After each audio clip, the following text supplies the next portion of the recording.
বিশ্ববিদ্যালয়ের দায়িত্ব আছে, একজন তো প্রাইভেট বিশ্ববিদ্যালয়, আমরা এগুলো আবার again appointed by the president, chancellor appointed করা হয়। তো যাই হোক, আমি আপনাদের সবাইকে বলবো যে we have to read the life of the Prophet sallallahu alaihi wasallam, এবং যদি মুহাম্মদ সাল্লাল্লাহু আলাইহি ওয়াসাল্লামকে জানতে হয় তাহলে আপনাকে কোরআন পড়তে হবে। এবং আপনারা জানেন, যেহেতু আমাদের আলেমরা অনেক বক্তব্য রেখেছেন, আমি ওই লাইনে তো কথা বলতে পারবো না, আগে বলেছি, ইজ মাই অ্যাপোলজি, যে মুহাম্মদ সাল্লাল্লাহু আলাইহি ওয়াসাল্লাম একজন মানুষ ছিলেন, এটা আপনাদের প্রথমে বুঝতে হবে। and he was a man like us, এটা বুঝতে হবে, কারণ কোরআন এটা বলেছে বাশারুম মিথলুকুম, কোনো রকমের ডিস্টর্ট করার সুযোগ নেই। কুল ইন্নামা আনা বাশারুম মিথলুকুম, বাশারুম বলে ছেড়ে দিলে ইন্টারপ্রিটেশন সুযোগ ছিল, অনেক আপনার ম্যানিপুলেট করা যেত। মিথলুকুম, তোমাদের মতো মানুষ। তো এটা সবচেয়ে বেশি সারপ্রাইজিং যে মুহাম্মদ সাল্লাল্লাহু আলাইহি ওয়াসাল্লাম আমাদের মতো মানুষ ছিলেন, সুবহানাল্লাহ। এবং তিনি নন, তার আগে যত নবী ছিলেন সব নবী মানুষ ছিলেন। এটা কিন্তু একটা ফিতনার বড় ব্যাপার ছিল, এবং সেই যে যুগেই রিভিলেশন হয়েছে, সেই যুগে যাদের কাছে রিভিলেশন এসেছে তারা কিন্তু এটা নিয়ে মেইন তর্ক করেছে যে আমাদের মতো একজন মানুষ খাচ্ছে, দাচ্ছে, বাজার যাচ্ছে, স্ত্রী আছে, সন্তান আছে, তাদের আহার প্রয়োজন হয়, তাদের টয়লেটের প্রয়োজন হয়, এমন ব্যক্তি মানুষ কিভাবে হবে? মানুষ এমন ব্যক্তি কিভাবে প্রফেট হবে? প্রফেট এমন হবে উপর থেকে এসে আসবেন এবং ঘোষণা করবেন আমি প্রফেট। কিন্তু সেটা আল্লাহ সুবহানাহু ওয়া তাআলা করেননি।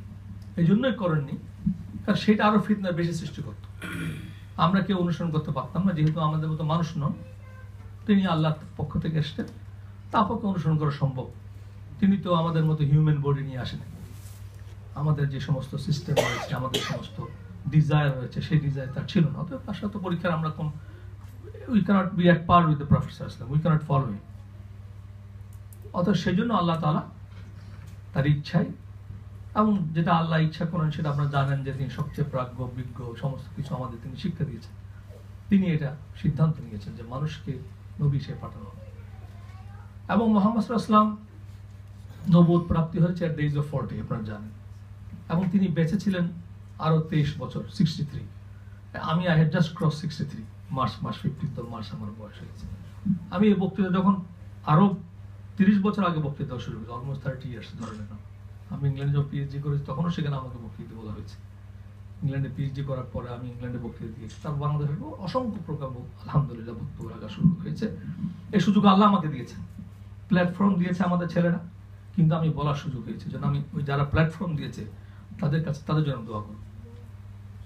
অনেক বড় বড় মজলিসে বক্তৃতা করা শুরু হয়েছে, বিদেশে অনেক, ফ্রান্সে বক্তৃতা দিয়েছি, ইটালিতে, বহু জায়গায় যেখানে গিয়েছি।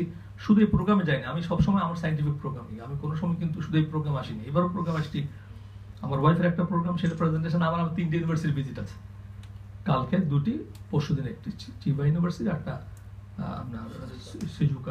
নামগুলো তো ভালো উচ্চারণ করতে পারি না, আমি তো বাংলাদেশের লোক, ইংরেজি অথবা চিটাগং এর ল্যাঙ্গুয়েজ বলবো, from Chittagong, from south Chittagong, এটা একটু স্পেশালাইজেশন আছে।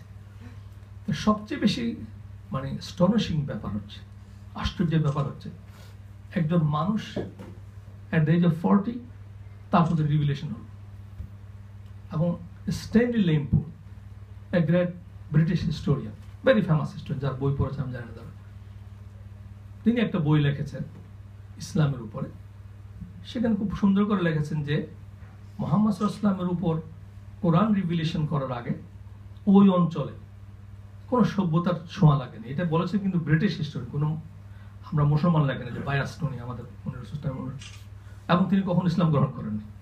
ভেরি ফেমাস স্টেনি লেনপুর, আপনারা অনেক বই পাবেন যারা young generation read, go through the books of. আরবদের উপর লেখছে, একটা আরব মোর্সের উপর লেখছে, সেই বইতে লিখেছে। স্পেন, মুসলমান ইন স্পেনের উপর লেগেছে। ওই বই পড়লে আপনারা কানবেন। লাস্টে যে বইটা ফিনিশিং করে, আমি তো অনেকদিন নোট করে রেখেছিলাম বইটা, ওই লাস্টে যে ফিনিশিং পড়েন আপনারা, আপনার চোখে পানি আসবে। বলছে কি সভ্যতা তার জন্ম দিয়ে, স্পেনের মুসলমান। স্পেনের মুসলমানদের লক্ষ লক্ষ মুসলমানকে হত্যা করেছে, কিন্তু তার জানে না তার কত ক্ষতি করেছে। স্পেনে যে ওখানে মুসলমানদের যেভাবে ডিস্ট্রাকশন হয়েছিল এবং করেছে বাই দা খ্রিস্টিয়ান, এটা না হলে কিন্তু মুসলমানদের হাতেই সভ্যতার অনেক বিকশিত হতে পারত। এবং পারমাণবিক আবিষ্কার বিজ্ঞানীরা করত না। যে পারমাণবিক যার ব্যাপার, আপনি যখন হিরোশিমা গিয়েছে, আপনারা যদি জানেন, আমি লাস্ট টাইম ভিজিটেড হিরোশিমা, চিহ্ন তো কিছু এখানে গেছে, একটা কয়েক সেকেন্ডের ভিতরে কত লোক মারা গেছে। ইন ফার্স্ট ওয়ার্ল্ড ওয়ার প্রায় 56 লোক, 5.6 মিলিয়ন প্রায় লোক, এবং সেকেন্ড ওয়ার্ল্ড মোর দেন 10 টাইমস মোর। তো তিনি বলেছেন যে ওই কোন সভ্যতার স্পর্শ সেখানে হয়নি, কারণ সভ্যতার, আপনি যদি ম্যাপটা দেখেন, সভ্যতার কেন্দ্র ছিল কিন্তু সমুদ্র কেন্দ্র এবং বড় বড় নদী, ইন্ডাস সিভিলাইজেশন বলা হয়, এবং মেডিটেরিয়ান এলাকা হচ্ছে কিন্তু সভ্যতার প্রাণকেন্দ্র। আপনি দেখুন সব সভ্যতাগুলো আলেকজান্ড্রিয়া যে নামগুলো দিয়েছে আলেকজান্ডার থেকে এসেছে, এবং ওই গ্রিস বলেন, রোম বলেন, ওগুলি কিন্তু সভ্যতার সব জায়গা হচ্ছে ওখানে। তারা বলছে কোনো বড় সভ্যতার স্পর্শ এই জায়গাটা পায়নি, যে জায়গায় মুহাম্মদ সাল্লাল্লাহু আলাইহি ওয়াসাল্লাম বলেছেন। একটা ব্ল্যাঙ্কেট অফ ডার্কনেস, উনি বলছে ব্ল্যাঙ্কেট অফ ডার্কনেস, একটা অন্ধকারের চাদর দিয়ে সেই জায়গাটা ঘেরা ছিল, কোনো সভ্যতার স্পর্শ হয়নি। সেখানে একজন ব্যক্তি আসলেন, তিনি একটা বই নিয়ে আসলেন, the Quran, and he changed the world, and he changed the world. আর একটি বই লিখেছে ইদানিং, আমি অথরের নামটা মনে পড়ছে না, খুব সুন্দর বই, ইসলাম উইদাউট এক্সট্রিমস, একটা টার্কিশ রাইটার, খুব নাম করা রাইটার। তিনি সেখানে এই কথা বলতে গিয়ে কোরআন ওয়াজ রিভিলড টু প্রফেট মুহাম্মদ, তারপর একটা লাইন লিখেছে, একটা প্যারার একটা লাইন লেখছে, that change the world for ever.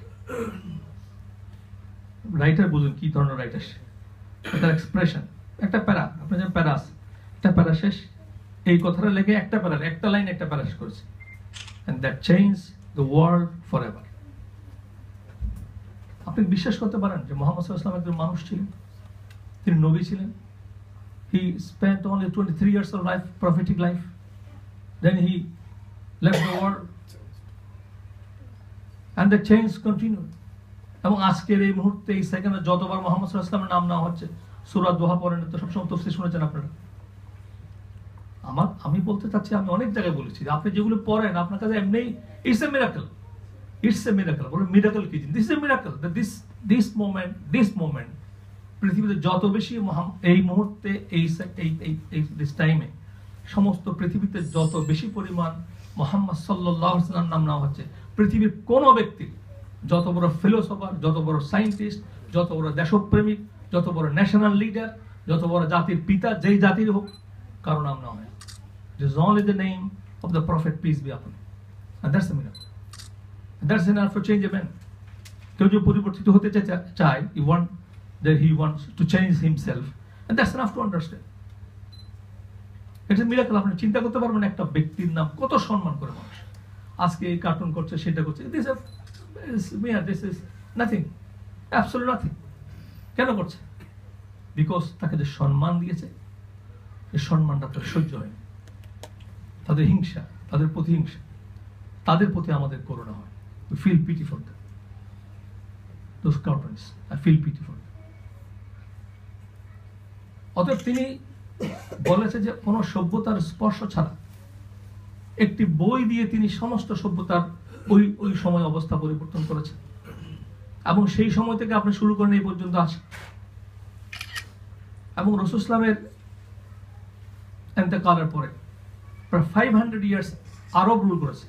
Whole world was ruled by the Arabs by 500 years, এবং বাই মুসলিমস বাই 1000 ইয়ার্স। আপনি চিন্তা, কোন সভ্যতা, বর্তমান সভ্যতার কথা বলেন আপনি, আমেরিকার সভ্যতা কখন শুরু হয়েছে? 2 সেঞ্চুরিজ তো, এরপরে তো টিকে থাকবার সম্ভাবনা দেখছিলাম না। এদের সভ্যতার